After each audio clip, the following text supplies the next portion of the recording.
Баршаңызға сәлем, менің арнама қош келдіңіз. Бүгін сіздермен ұйғыр самсасы немесе песочный самса дайындайтын боламыз. Бұл самсаның дайындалу жолы өте оңай, әрі өте дәмді болып шығады. Видеоны соңына дейін қарап, менімен бірге дайындап көріңіз. Сізге менің рецептім ұнаса, лайк басып, пікір қалдыруды ұмытпаңыз. Ең алдымен 200 грамм қаймақ немесе айранымызға 1 шай қасық разрыхитель, 1 дана жұмыртқаны салып, жақсылап араластырып, масса дайындап алатын боламыз.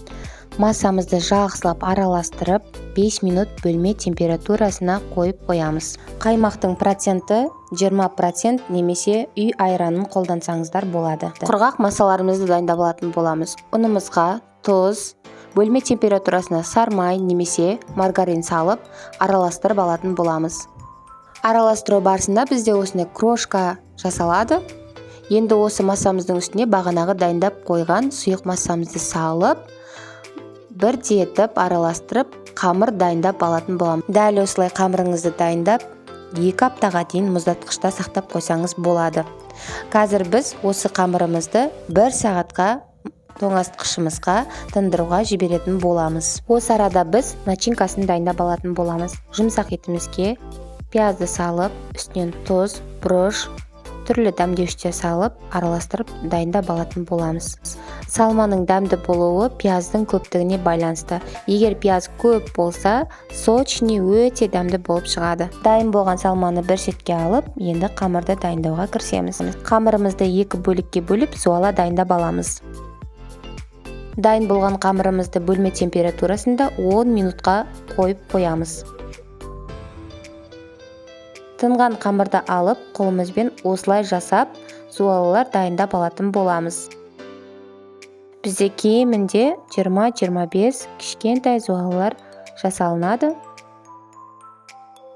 Осылай жасап, теңдей бөліктерге бөліп шығатын боламыз. Қолымызбен осылай жасап алатын боламыз. Бұл бізге міндетті.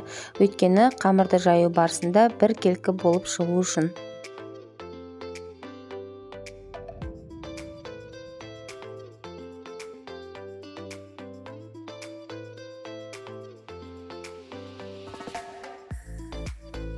Осылай дайындап алып, енді қамырды жаюды бастаймыз.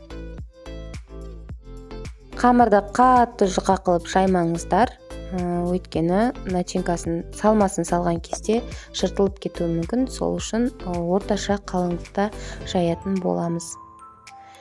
Өзіңіз қалаған әдісте түйсеңіз болады, маған осылай ыңғайлы, тандыр самса сияқты қылып жасаймын мен.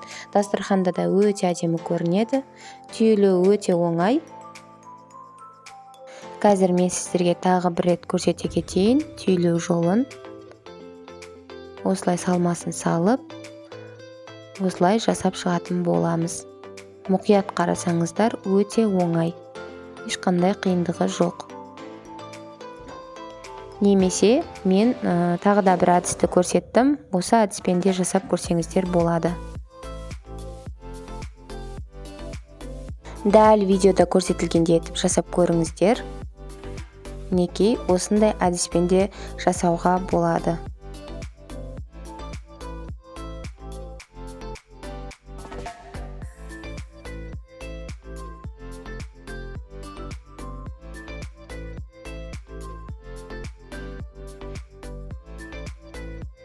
Қалған қамырларымызды да дәл осындай қылып түйіп, дайындап алатын боламыз. Осы арада біз пешімізді 180 градусқа қыздырып дайындап қоямыз.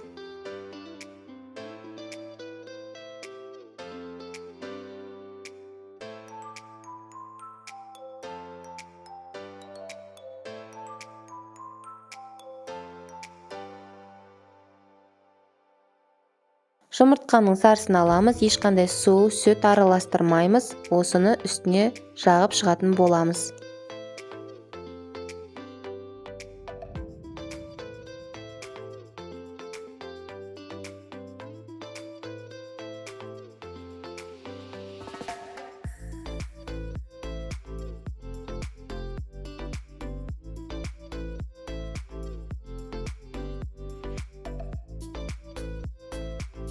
Жұмыртқаны жағып болғаннан кейін үстіне әдемілік үшін мак немесе ақ күнжіт немесе қара күнжіттен қолданамыз.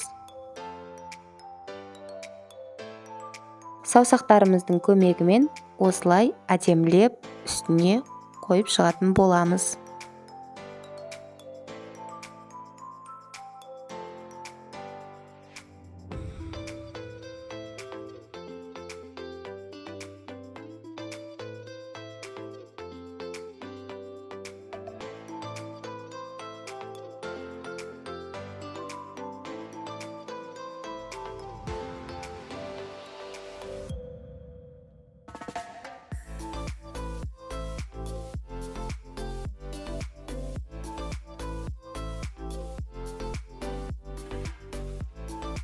Дайын болған қамырымызды 180 градуста қызып тұрған пешімізде 35-40 минут пісіріп алатын боламыз. Мінекей біздің самсаларымыз осылай әп-әдемі болып дайын болды. Өте дәмді болып шықты. Сіздер де жасап көріңіздер, лайк басып пікір қалдыруды ұмытпаңыздар. Назарларыңыз үшін рахмет.